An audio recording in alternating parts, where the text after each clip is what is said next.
주님 말씀 듣고 살아가니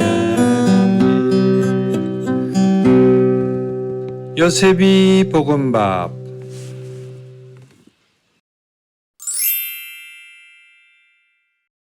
찬미 예수님, 요한이 전한 거룩한 복음 20장 19절에서 31절까지의 말씀입니다. 그날 곧 주간 첫날 저녁이 되자 제자들은 유다인들이 두려워 문을 모두 잠가놓고 있었다. 그런데 예수님께서 오시어 가운데에 서시며 평화가 너희와 함께 하고 그들에게 말씀하셨다. 이렇게 말씀하시고 나서 당신의 두 손과 옆구리를 그들에게 보여주셨다. 제자들은 주님을 뵙고 기뻐하였다. 예수님께서 다시 그들에게 이르셨다. 평화가 너희와 함께. 아버지께서 나를 보내신 것처럼 나도 너희를 보낸다. 이렇게 이르시고 나서 그들에게 숨을 불어넣으며 말씀하셨다. 성령을 받아라. 너희가 누구의 죄든지 용서해주면 그가 용서를 받을 것이고 그대로 두면 그대로 남아있을 것이다. 12제자 가운데 하나로서 쌍둥이라고 불리는 토마스는 예수님께서 오셨을 때에 그들과 함께 있지 않았다.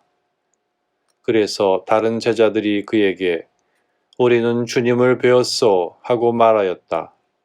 그러나 토마스는 그들에게 나는 그분의 손에 있는 못자국을 직접 보고 그 못자국에 내 손을 넣어보고 또 그분 옆구리에 내 손을 넣어보지 않고는 결코 믿지 못하겠소 하고 말하였다. 여드레 뒤에 제자들이 다시 집안에 모여 있었는데 토마스도 그들과 함께 있었다. 문이 다 잠겨 있었는데도 예수님께서 오시어 가운데에 서시며 평화가 너희와 함께 하고 말씀하셨다. 그러고 나서 토마스에게 이르셨다. 내 손가락을 여기 대보고 내 손을 보아라. 내 손을 뻗어 내 옆구리에 넣어보아라. 그리고 의심을 버리고 믿어라. 토마스가 예수님께 대답하였다. 저의 주님, 저의 하느님. 그러자 예수님께서 토마스에게 말씀하셨다. 너는 나를 보고서야 믿느냐? 보지 않고도 믿는 사람은 행복하다. 예수님께서는 이 책에 기록되지 않은 다른 많은 표징도 제자들 앞에서 일으키셨다. 이것들을 기록한 목적은 예수님께서 메시아이시며 하느님의 아드님이심을 여러분이 믿고 또 그렇게 믿어서 그분의 이름으로 생명을 얻게 하려는 것이다.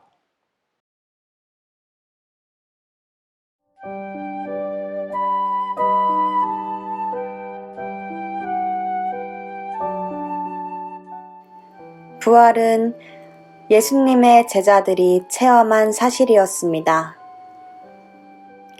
그래서 복음사가 요한 사도는 다시 살아나신 예수님의 상처 입은 몸에 시선을 모으며 주님의 부활을 강력히 주장합니다.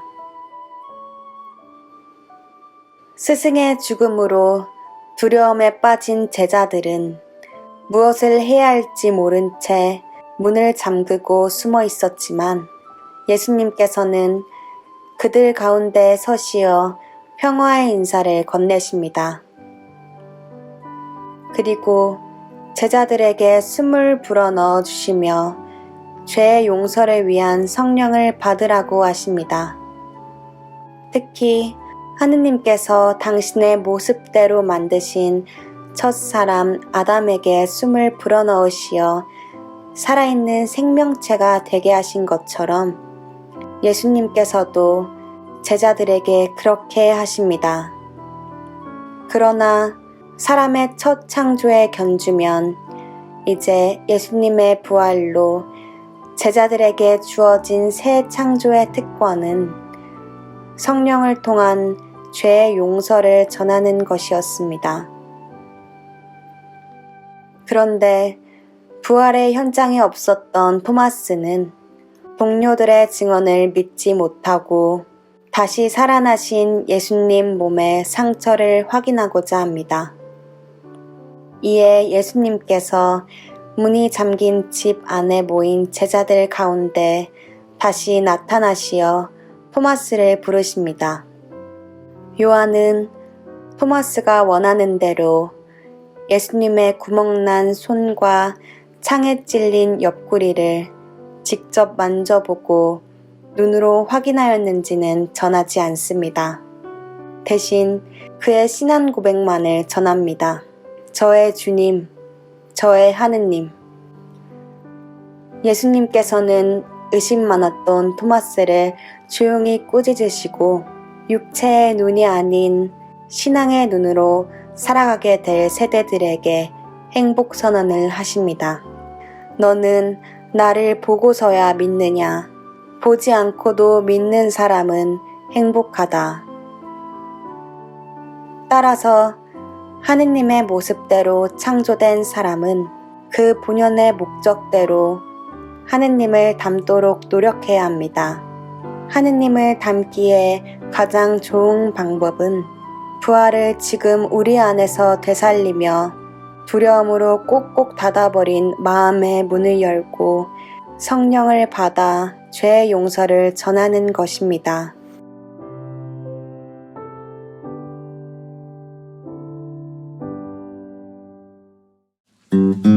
주님 말씀 듣고 살아가니 요셉이 볶음밥